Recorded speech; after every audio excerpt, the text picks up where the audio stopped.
นี่បងចូលក្នុង page ហើយយើងចុចលើពាក្យ review ហ្នឹងបងហើយចុចចេះមកបើសិនជាយើងចង់ comment យើងចុចមកយើងដាក់ទិញហើយបោកទិញហើយឆ្ងាញ់ណាស់ចឹង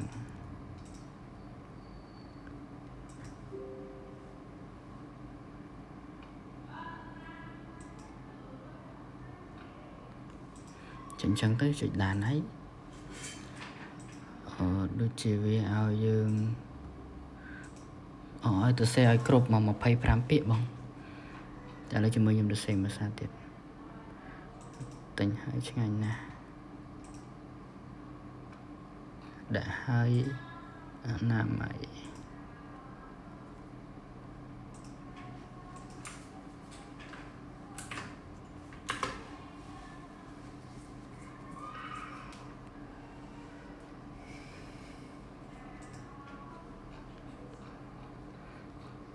ខ្ញុំជាមួយដាក់ sticker គ្រប់25ហ្មង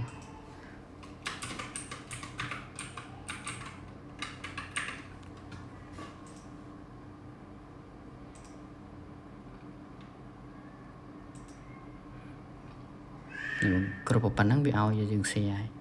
យើងចុចលើនឹងបាច់មកតិចទៅផលបង